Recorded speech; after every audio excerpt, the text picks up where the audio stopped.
तो हेलो दोस्तों, स्वागत है आपका एक और नए पॉडकास्ट में। जय श्री राम। अब सबके लिए आज हम लेके आ रहे हैं 10 महाविद्याओं की चर्चा, जो कि एक बहुत ही अच्छे तरीके से हम करने वाले हैं। और महाविद्या 10 महाविद्या ये आई कहाँ से?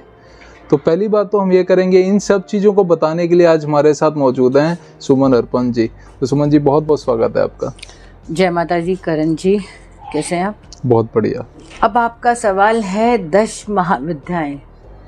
तो 10 महाविद्याओं के बारे में बताने से पहले और उनका आविर्भाव कैसे हुआ, उससे पहले मैं आपको दुर्गा जी के बारे में बताती हूँ, क्योंकि दुर्गा जी से ही इन्हीं 10 महाविद्याओं का आविर्भाव हुआ। तो जब तक हम दुर्गा जी के बारे में नहीं जानेंगे, तब तक 10 महाविद्याओं को हम नहीं जान सकते। तो शिव पुराण में ऐसा वर्णित है कि दुर्गा जी जो थी, जब दुर्गमासुर नामक एक राक्षस था, तो उसने चारों वेदों को निगल लिया था। क्योंकि जो पुराने ज़माने के अंदर, इसके बारे में भी आपको कथा सुनाऊंगी कि पुराने ज़माने में जो आसुरी शक्तियाँ थी वो इतना जप तप करती थी और देवताओं को वरदान देने के लिए मजबूर कर देती थी। तो दुर्गमासुर को ब्रह्मा जी का वरदान था और उसने चारों वेदों को विलुप्त कर लिया। जब वो चारों वेद विलुप्त हो गए, तो जो ब्राह्मण थे, देवता थे, वो आसुरी प्रवृत्ति के होने लग गए। और जो संसार के अंदर पूजा पाठ धर्म वाले जो कार्य थे, चारों तरफ हाहाकार मच गया। क्योंकि वेद ही जब नहीं है तो वेदों से आप मंत्र कहाँ से जाप करेंगे? वेद विलुप्त हो गए। तो बड़ी कठिन परिस्थिति आ गई। जब देवता हाहाकार करने लगे, तो वो सारे के सारे देवता ब्रह्मा जी के पास गए। तो उस वक्त जो शक्ति स्वरूपा माँ थी, शक्ति स्वरूपा माँ हर वक्त ब्रह्मांड में विराजमान रहती हैं। और शक्ति किसको कहते हैं, पहले मैं ये भी बता दूं। शक्ति का मतलब होता है एनर्जी। शक्ति मतलब जो सूर्य के अंदर ताप है, वो ताप कहाँ से आया? वो शक्ति से आया। हवा के अंदर जो वेग है, वो वेग कहाँ से आया? वो शक्ति से आया। तो बीज रूप में शक्ति हमेशा ब्रह्मांड में रहती है। तो जब दुर्गमासुर ने को ये पता लगा कि अब देवता जो है वो आह्वान कर रहे हैं मुझे मारने के लिए, उन्होंने सोचना शुरू कर दिया है, तब उसने दुर्गमासुर ने क्या कहते हैं, देवलोक पर, स्वर्गलोक पर अपना आक्रमण कर दिया। तो उस वक्त जो शक्ति थी, सब लोगों ने शक्ति को याद किया। तो माँ वहाँ पर विराजमान हुई और दुर्गा जी के रूप में वहाँ पर प्रकट हुई। और दुर्गमासुर को मारने के कारण भी माँ को दुर्गा कहा जाता है। और अलग अलग दुर्गा सप्तशती में इसकी कथा ये है कि सभी देवताओं ने माँ को अपनी अपनी शक्तियाँ दी और उससे माँ को शक्ति मिली। लेकिन माँ हमेशा सर्वत्र है। शुरू से ही वो ब्रह्मांड में, जब से ब्रह्मांड की रचना हुई, शक्ति स्वरूपा माँ हमेशा ब्रह्मांड में विराजमान रहती है। तो जब दुर्गमासुर ने आक्रमण किया, तो जो माँ की जो 10 विद्याएं थी, उन्होंने अपनी जो दुर्गमासुर की जो सेना थी, जो अक्षहनी सेना थी, जो इतनी बड़ी सेना थी जिसका संहार नहीं हो सकता था, तो 10 महाविद्याओं ने उसका संहार किया। और फिर माता दुर्गा ने अपने त्रिशूल से दुर्गमासुर का शीश काटा। ये 10 महाविद्याओं के प्रकटने की कथा है, जो शिव पुराण में वर्णित है। क्योंकि बिना प्रमाण के, मतलब वैसे तो यही कहा जाता है कि प्रत्यक्ष को प्रमाण की आवश्यकता नहीं होती, लेकिन आजकल का जो युग है वो कलयुग का युग है, इसलिए प्रमाण देना अति अनिवार्य है। कि जो शिव पुराण में कथा वर्णित है, उसी कथा के आधार पर आपको 10 महाविद्याओं के आविर्भाव की और दुर्गा जी के आविर्भाव की और दुर्गा जी के प्रकटने की कथा दुर्गा सप्तशती में भी मिलती है कि देवताओं ने किस तरह से देवी को अपने अपने शस्त्र दिए, किसी ने क्या दिया, हम अष्टभुजी महामाया जिसको कहते हैं। तो वो सभी देवताओं ने महामाया को अपनी अपनी एक एक शक्ति दी। अब वो 10 महाविद्याएं कौन कौन सी हैं? सबसे बड़ा सवाल आपका ये रहता है कि वो 10 महाविद्याएं कौन है जिन्होंने हमेशा असुरों का संहार किया। तो 10 महाविद्याओं में सबसे पहले काली जी का नाम आपने सबसे ज्यादा सुना होगा। बिल्कुल, सबसे ज्यादा आपने काली जी का नाम सुना होगा। काली हो गई, तारा हो गई, कमला हो गई, छिन्नमस्तिका हो गई, श्री विद्या हो गई, भुवनेश्वरी हो गई, मातंगी हो गई, त्रिपुर सुंदरी हो गई, धूमावती हो गई, बगलामुखी हो गई और मातंगी माँ हो गई। ये 10 महाविद्याएं जो हैं, ये महाविद्याएं हैं और जिन्होंने समय समय पर आसुरी शक्तियों का विनाश किया है।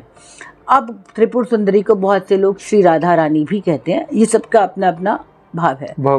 और सबसे ज़्यादा जो 10 महाविद्याओं में जो साधारण जनता है, उन्होंने जो नाम सुना होगा, उन्होंने सुना है काली माँ का। लेकिन अब कलयुग में पिछले कुछ समय से, जब 1931 में चीन का युद्ध हुआ, तब लोग बगलामुखी माँ की भी साधना करने लग गए। कमला माँ की साधना तो संसार से, क्योंकि श्री है, श्री के बिना तो कुछ भी संभव नहीं है, तो कमला की साधना तो संसार करता ही रहा। और मैं आपको एक चीज़ और बताती हूँ करण जी, कांगड़ा जी में एक मंदिर है। नॉर्मली मैं आपको बता देती हूँ किस माँ के कहाँ कहाँ पर मंदिर है। बगलामुखी माँ का सबसे पहला मंदिर, जैसा कि मैंने पहले भी बताया, 1930 में जो वसुंधरा परिवार था, जो वो परिवार था जो दतिया के अंदर, मध्य प्रदेश के अंदर, जो सबसे पहला मंदिर बना, सिद्धपीठ, जहाँ पर 5000 साल पुरानी भगवान जी की मूर्तियाँ आज भी विराजमान है, जिनके हमने साक्षात दर्शन किए। जो वहाँ जब आप शिवलिंग के दर्शन करते हो तो जहाँ वहाँ की मूर्ति है वो आज भी 5000, उस मूर्ति के ऊपर लिखा भी हुआ है कि ये पांडवों ने स्थापित की थी और ये 5000 साल पुरानी है। तो पहला मंदिर जो है वो दतिया MP में है। उसके बाद दूसरा मंदिर वानखेड़ी में है माँ बगलामुखी का। तीसरा मंदिर नाईवाड़ा में है, जो कहा जाता है कि वो भी 180 साल पुराना मंदिर है। उसके बाद धूमावती माँ का पूरे भारत में सिर्फ एक ही मंदिर है जो दतिया में है, क्योंकि धूमावती माँ को और बगलामुखी माँ को एक ही माँ समझा जाता है, तो वो मंदिर भी दतिया में ही है। लेकिन अब आप चले जाइए वानखेड़ी हिमाचल की तरफ, तो दतिया में वहाँ पर भी पीताम्बरा माँ का एक मंदिर बना है। अब वानखेड़ी में हिमाचल में जब हम जाते हैं तो सिद्ध पीठों में कांगड़ा जी का एक मंदिर आता है, जो हमारी शक्ति पीठों में, जो हम कहते हैं कि कांगड़ा जी में माँ के करण गिरे थे, कान गिरे थे, और उसे कांगड़ा जी बोला जाता है।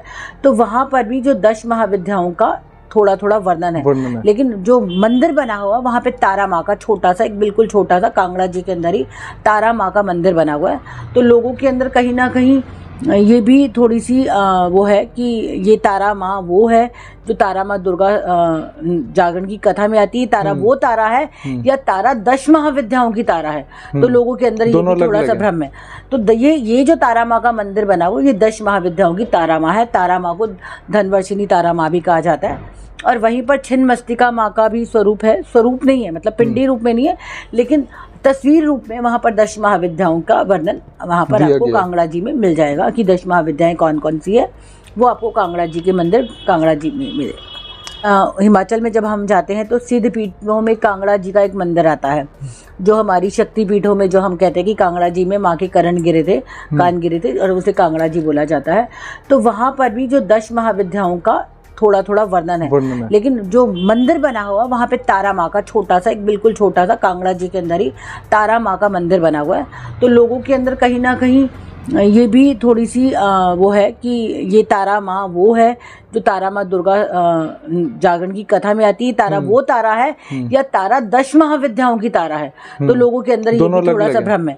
तो ये जो तारा माँ का मंदिर बना वो ये 10 महाविद्याओं की तारा माँ है। तारा माँ को धनवर्षिणी तारा माँ भी कहा जाता है। और वहीं पर छिन्नमस्तिका माँ का भी स्वरूप है, स्वरूप नहीं है मतलब पिंडी रूप में नहीं है, लेकिन तस्वीर रूप में वहाँ पर 10 महाविद्याओं का वर्णन वहाँ पर आपको कांगड़ा जी में मिल जाएगा कि 10 महाविद्याएं कौन कौन सी है, वो आपको कांगड़ा जी के मंदिर कांगड़ा जी में मिलेगा। ऐसी एक अद्भुत सीरीज अभी 10 महाविद्याओं की आपको देखने को मिलेंगी। तो सबसे पहले अभी हम जो वर्णन करेंगे आपको एक एक करके करेंगे, लेकिन अभी हमने जो वर्णन आपको करके दिखाया ये किया हमने 10 महाविद्याओं के बारे में आपको कि 10 महाविद्या अभी कौन कौन सी हैं, क्या उनके नाम है। करण जी 10 महाविद्याओं के बारे में, क्योंकि हम दुर्गा जी की बात करें तो 2 छोटी सी चीजें और बताना चाहूंगी आपको। अब लोगों के अंदर ना एक संशय है कि एक तरफ हम 10 महाविद्याओं की बात करते हैं, एक तरफ हम माँ के 9 रूपों की बात करते हैं। बिल्कुल। तो ये संशय भी मैं थोड़ा सा आपको खत्म कर दूं। 10 महाविद्याएं अलग शक्ति है, ठीक है, सब कुछ माँ से ही हुआ है। देखिए संसार में सिर्फ एक ही, देखो बीज है, बीज से पौधा बनता है, पौधे से पेड़ निकलता है, और पेड़ की अलग अलग शाखाएं होती हैं, ठीक है, और उसी से फल निकलते हैं, फल से फिर से बीज होता है। तो ये सृष्टि ऐसे ही चलती है। तो दुर्गा जी से ही सारा जो ब्रह्मांड है वो दुर्गा जी ही है। पूरा संपूर्ण ब्रह्मांड मैं कहूँ, संपूर्ण शक्ति कहूँ, सब कुछ शिव शक्ति से ही निर्मित हुआ है और सब कुछ शिव शक्ति में ही सिमट जाएगा, ठीक है। अब दुर्गा जी महाविद्याएं अलग अलग विद्याएं हैं, और जो देवियों के 9 रूप हैं, यानी 9 रूपों का मतलब ये है कि हम देवी के 9 रूपों की पूजा करते हैं, ठीक है। उसे 9 रूप कहा जाता है कि नव दुर्गा किसे कहा जाता है। जैसे दुर्गा जी बोला जाता है तो नव दुर्गा किसे कहा जाता है, तो नव दुर्गा के 9 रूपों को हम जिसमें कहते हैं कि पहली शैलपुत्री, दूसरी ब्रह्मचारिणी कहलावे, तीसरी चंद्रघटा शुभ नाम, चौथी कुष्मांडा शुभ नाम, 5वीं देवी स्कंद माता, 6ठी कात्यायनी विख्याता, 7वीं कालरात्रि महामाया, 8वीं महागौरी जगजाया, और 9वीं सिद्धिदात्री है, जिन 9 रूपों की पूजा मानव करता है समय समय पर अपनी अपनी अनुष्ठानों के लिए या अपनी अपनी सिद्धि प्राप्ति के लिए या मनवांछित फल पाने के लिए। तो माँ नवदुर्गा के 9 रूप हैं। एक सवाल आपने मुझसे पहले भी किया था, उसको भी इसी में मैं ऐड ऑन कर देती हूँ कि माँ के हाथ में त्रिशूल होता है। त्रिशूल किस चीज़ का सिंबॉलिक है? या शिव के हाथ में भी हमेशा त्रिशूल होता है। शिव और शक्ति एक ही चीज़ है और ये बात दोनों के लिए ही निहित है, ठीक है। क्योंकि जब शक्ति के अंदर शिव होता है, जब त्रिशूल माँ के हाथ में होता है, तो जो त्रिशूल है माँ का वो 3 आपने देखे होंगे, ठीक है, वो 3 बने हुए हैं। वो एक प्रॉस्पेरिटी का सिंबल तो है ही है, वो एक अलग चीज़ है। लेकिन जो माँ है, माँ के 3 रूप जो होते हैं वो सबसे ज़्यादा, हम लोग की कोई भी चीज़ वस्तु होती है वो सत्व, तमो और रज, यानी इसमें जो है सबसे पहले सत्व यानी सत्य का प्रतीक है, सत्व का प्रतीक है, सतो गुण का प्रतीक है। क्योंकि हमारे हर मनुष्य के अंदर ये तीनों रूप विराजमान होते हैं। सत्व यानी उसकी सात्विकता, रजो मतलब यानी राजसी गुण, और तमो मैंने या तामसिक गुण। तो जो सरस्वती माँ है, माँ सरस्वती जो विद्या की देवी है, वो हमारे सत्व गुण का सबसे सात्विक देवी अगर हम किसी को मानते हैं तो हम माँ सरस्वती को सात्विक देवी के रूप में मानते हैं। वो सत्व का प्रतीक है। उसके बाद तमोगुण यानी लक्ष्मी, रजोगुण जिसको वो बोलते हैं रिद्धि सिद्धि प्रॉस्पेरिटी। तो रजगुण किस में आता है? माँ लक्ष्मी में, माँ कमला में, जो महाविद्या भी मानी जाती है, ठीक है। तो रजगुण हमारा महालक्ष्मी के अंदर विराजमान होता है और काली माँ जो संहार करता है, तमोगुण उनके अंदर विराजमान होते हैं। यानी सरस्वती, लक्ष्मी और काली, ये जो दुर्गा की प्रतीक है। या जब हम वैष्णो देवी जाते हैं तो 3 पिंडियां आपको नजर आती हैं, या हम त्रिशक्ति बोलते हैं। वो त्रिशूल उस त्रिशक्ति का प्रतीक यही है, सरस्वती, महालक्ष्मी और महाकाली। जिन तीनों से दुर्गा जी हुआ है, ठीक है। दुर्गा जी कोई इस तरह से नहीं है कि हाँ कि किसी मानव शरीर से जन्म लिया है तो वो दुर्गा जी हैं। इन तीनों को मिलाकर जो बनता है वो दुर्गा जी कहलाती हैं जी। तो आगे जो आपको भी सीरीज में देखने को मिलेंगी वो अलग अलग 10 महाविद्याओं की देखने को मिलेंगी। तो फटाफट से जो है रिस्पॉन्स करो और कमेंट्स करो और शेयर करो। आगे पार्ट 1 और पार्ट 10 तक ये सीरीज चलेगी, तो आगे देखते रहिए। लाइक शेयर कमेंट करना ना भूलिए। जय श्री राम।